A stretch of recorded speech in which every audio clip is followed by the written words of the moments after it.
Hey everyone, in this video I just recorded testing out some digital watercolor brushes. This is the first time I'm using them, and these are for the iPad program Procreate. I haven't tested them in Photoshop or other programs like that, but I would imagine they don't work in them because they are intended for Procreate.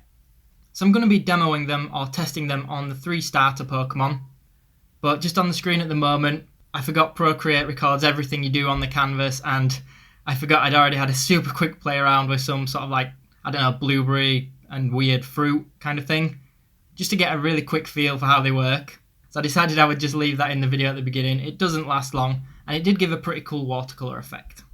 And then first up after that, of course, I then start to paint or to draw Blastoise from Pokemon. And before I ramble on too much, I will put a link in the description box below to where you can get these brushes from.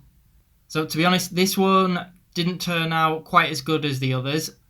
Part of the reason I do think is because I hadn't played around with them much at all, other than that blueberry type plant you saw at the beginning. And I don't think I was being sort of adventurous enough with them to start with. I was still keeping it too clean and too digital. And the purpose of these brushes, as you can probably imagine, is to recreate a watercolor effect to look, like traditional watercolors, and to move away from that digital feel.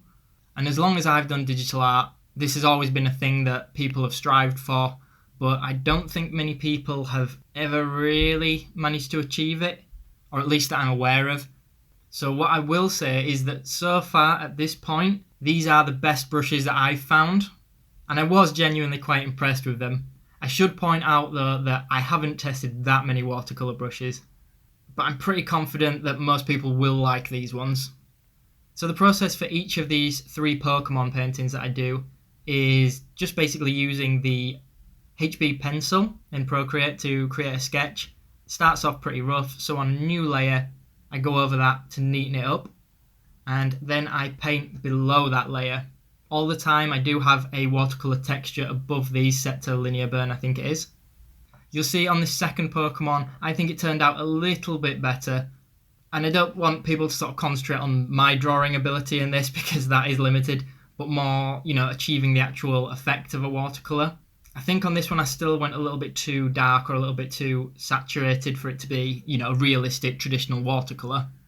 But I played around with it and kept it a little bit messier on this one, which helped.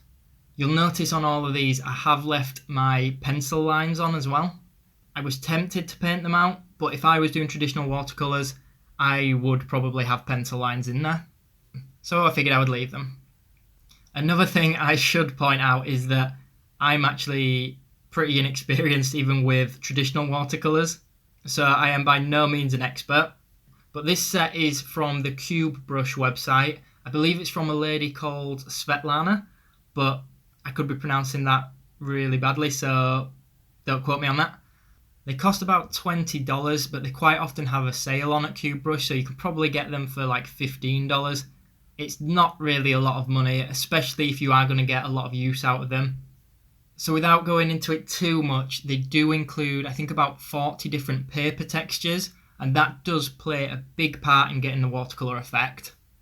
And you basically set these to linear burn above your drawing or painting. And then you're given a variety of brushes and stamp brushes. So the brushes are quite difficult to explain. You really need to play around with them yourself. They're very wet on wet effect. So getting a little bit messy with them does work. Again, I think that will help with a more traditional effect. You will be better off working on a single layer though for best results. And remember, I'm going to put links below this video in the description box to where you can get them from. I think she has a tips and tricks page, and she mentions that you can use it quite well as a smudge brush. And then the stamp brushes, you can see on my illustrations or paintings that I use them especially in the background, almost to give a drip effect or like a dry where water outlines would be. As well as that, I think when you buy these there is a video and a few bits like that explaining them better. And this third painting that I'm trying here was actually one of my favourites. None of them are perfect, and I know that, but this third one I feel I was a little bit looser with, willing to experiment a bit more, play around, not worry about getting it too neat in comparison with the first one. Or it might just be that I prefer this character, I'm not sure. So yeah, I would be interested in hearing in the comments below what you guys think to these, or if you've tried out any watercolor brushes for digital painting. I'd love to hear your thoughts.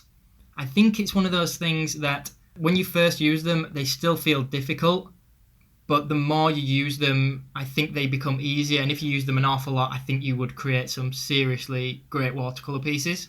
So I'm going to leave it at that, guys. I hope you enjoyed this video.